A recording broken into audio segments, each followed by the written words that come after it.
करारविन्देन पदारविन्दं मुकारविन्दे विनिवेशयन्तं वटस्य पत्रस्य पूतेशयानम् वसुदेवसुतं देवं कंसचारूरमर्दनं देवकी परमानन्दं कृष्णं वन्दे जगद्गुरुं कृष्णं वन्दे जगद्गुरुं कृष्णं वन्दे जगद्गुरुं. So we have been seeing Shri Krishna has given the entire explanation of what is Karma Yoga. So if you have liked this explanation and understood something, maybe you can write what you have understood of what is Karma Yoga. What is this Karma Yoga and what are the obstacles that is there on this Karma Yoga? Like for example, if there is a doctor and he is doing his great job as a doctor, now suddenly what would be the obstacle for him to do his dharma? What will stop him from doing his dharma? What would that be? Like he gets married and he has children and then suddenly he has a child. The child has to go to school. He wants more money. He has an ambition. His child should go to the best school. He has this much, is aiming for this much. And now for this much, he has to do something else other than this. So if you notice, this is the Karma Yoga entire thing. So he is basically saying that if every person does his dharma correctly, this whole creation is a peaceful creation. All the the negativity comes in this creation when a person does not do his karma properly, when he does not do his dharma properly. For example, a person has laid down the road and then he has taken money to lay down the road. He has got a 20% profit, from in the tender, but he wants 50% profit in the tender. So what he does, he mixes more sand, he puts less of the cement. And now there are potholes. And what is happening when you're going on that road? Because this person did not do his dharma, you are agitated that why it is like that. Somebody, is in the ambulance, he is going through that and has so much ups and downs in that. Similarly, the electrician, he does not switch on the light. Maybe somebody is, some dharma, if somebody does not do properly, is going to agitate everybody else.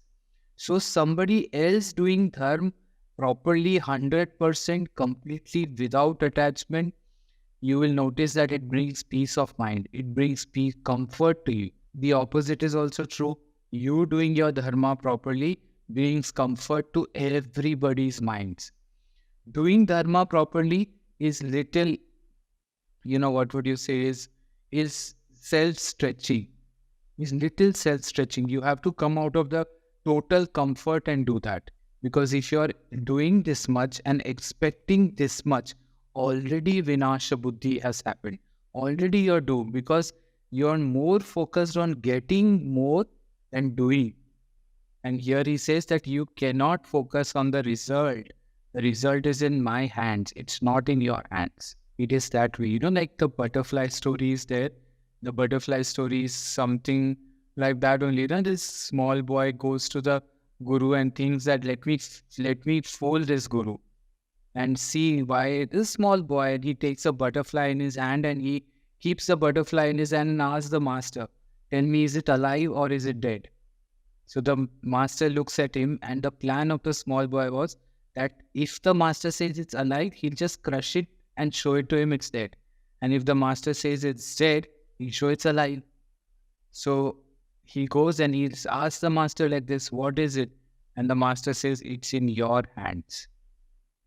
It's in completely your hands. And similarly is this dharma. It is what is your dharma. If you don't do that, you are not going to be agitated. You are going to agitate the whole world and people around you because you push them out of comfort. The self-sacrificing nature of this universe, you have somewhere kind of put a, you have put a thunder in that, and it is shaken. And that shake is called stress. That shake is called discomfort. That shake is called corruption. That shake is called. So here, Shri Krishna is guiding you that every single, when every single politician, every single serviceman, every single soldier, every single art of living teacher and volunteers have to follow this, because then only you can lay, you can lay comfort and warmth in people's lives. Without that, you're only going to create disturbance in a lot of people's minds and your mind and hearts.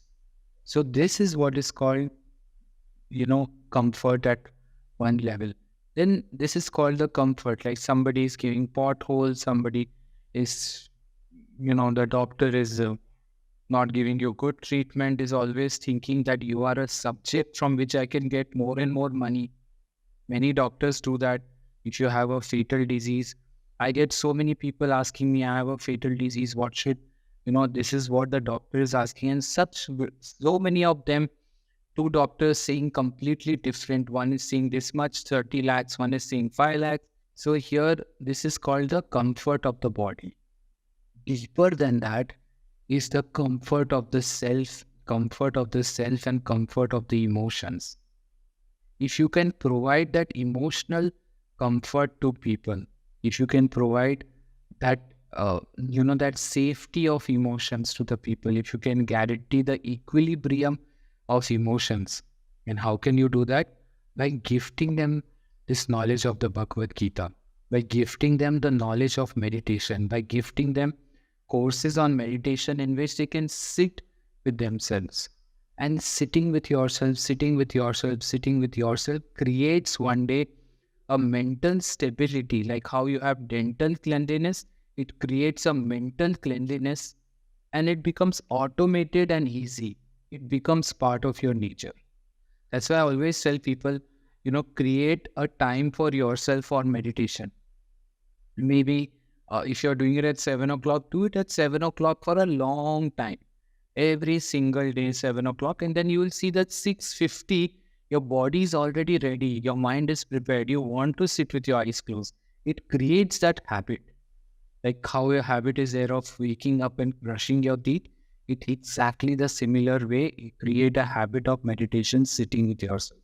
This comfort, if you give to a person of emotions, comfort at the level of the emotions, I tell you, this is the biggest blessing you can receive in your whole lifetime. Once he has the comfort of the emotions, he wants to dive deeper in finding the comfort of the self. And that is permanent. Rest, everything what we are seeing, all this is going to end. Your laptop will change in 1 year. Your phone will change in 2 years. Everything will change around you. Everything. But there is one thing which will not change. Like how they said, no, dehi no smin yatha dehe kaumaram yauvanam jara tatha dehantara praptihi dhiras tatra na muhyati. Like dehi no smin yatha dehe kaumaram yauvanam jara. There are 3 stages of life which go, but there is something in you which stays, completely stable. And that is the reality, that is the absolute truth, and that is there in every single religion. It is there in every single teaching or wherever the concept of God comes into play. And that is our roots. So here Sri Krishna has advised, why do we fail? Why do we fail in our dharma? And he said attachment, rag, dvesh are one of the biggest obstacles. And where are they hidden? He says they are hidden behind the indriyas, the ego. They are hidden behind this indriyas. The identification that you want people to understand that you are a great man, you are a rich person, you are a stylish person, you have some swag, you have this, you have that. All these identifications are all hidden under the, he says, in the mind where rag dvesh is received. Indulgence, gives you a repetition of indulgence. Non-indulgence gives you as much, the resistance of non-indulgence also gives you as much indulgence. So he says you have to walk the very, very, very thin path in which you know how to control or discipline your senses. Like we have used this word, discipline your senses, and then you can see that your life is already your paramagati. You are already on the path of paramagati, and you have become just an instrument for God. So today, Sri Krishna on this says that so yesterday we saw, he said that, what will happen if what are the obstacles? He's talked about the obstacles, that where are the obstacles? He said attraction and repulsion are inside the deep rooted in the mind. They are deep rooted in the mind. And he says that if उसके उनके वश में अगर आ गए तो फिर तो आपकी नाश मतलब है ही वैसे. So yesterday he said, then today he says, श्रेयान् स्वधर्मो विगुणः परधर्मात् स्वनुष्ठितात् स्वधर्मे निधनं श्रेयः परधर्मो भयावहः. This very nice shloka, where he says that Shreyan Swadharmo Viguna. Viguna means that you have some like lesser quality. You are doing your Swadharma with not the highest excellence, but little lesser quality. You are doing your Swadharma. So he says that better is to do your Swadharma, your Dharma, with little lesser quality than doing paradharmat swanushritat. Anushritat is like anuswaran karna, copy karna, than doing somebody else's duty which you have copied with excellence. Swadharmo nidanam shreyav.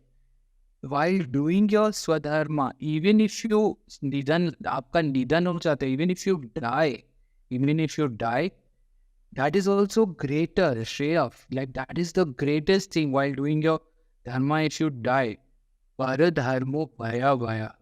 And somebody another's duty if you are doing, that is nothing but fraught with fear. It is only going to bring you fear in life. So he is telling him, because this you have to understand that here Arjuna being a Kshatriya is somebody. So we have classified, the human mankind into 4 categories. So one, we say that people who are interested in this knowledge, like the 70 of you all have been coming regularly. These people who are interested in knowing that I am not the body, I am somebody else. So this we call as people who want to attain the Brahma Tattva. So people who want to, with knowledge, they want to attain the Brahma Tattva. They are called the Brahmins, who are interested in reading, who are interested in the Vedas, who are wanting to, who want to attain the Brahmin. This is what it is called. Kshatriya is somebody who will do the Karma Yoga and fight. He is supposed to fight and protect. So he is like the boundary wall of, he stands like a boundary wall for the entire mankind to do their dharma. He is the one who will guard them. So like this, we classified it into 4 categories, and it is not by birth. Let me tell you, it is not by birth. It is by karma. It is not by where you're born. And this should be corrected in every single book of Indian because different people have been born at different times and different things. If you see even the great Brahmins of the rishis, only 2 come from the Brahmin category. Most of them, many of them are Kshatriyas like Vishwamitra and so many others are great Kshatriyas who became Brahmins and became Maharishis and Brahmagyanis. So this clearly shows that it is not by birth at all.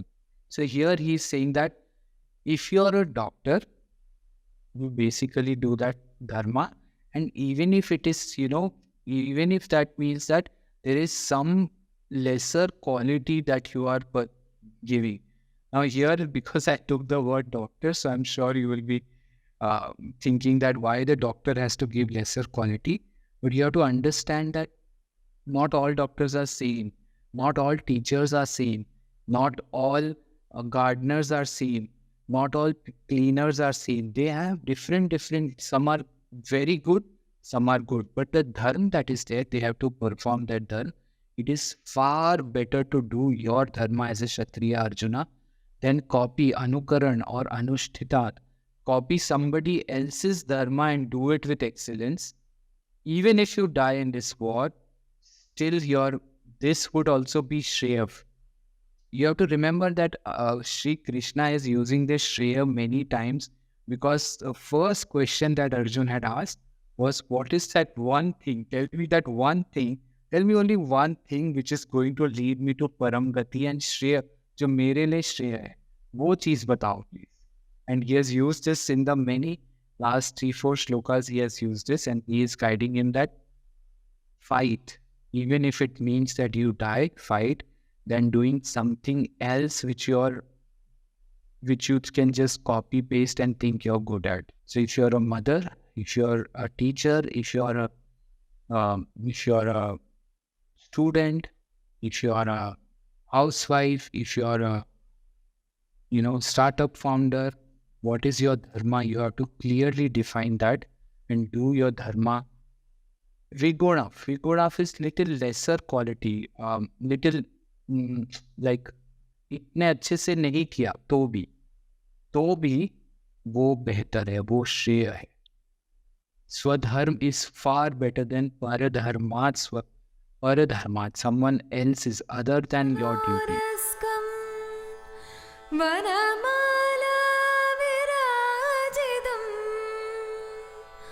Shankar devam Krishnam Vande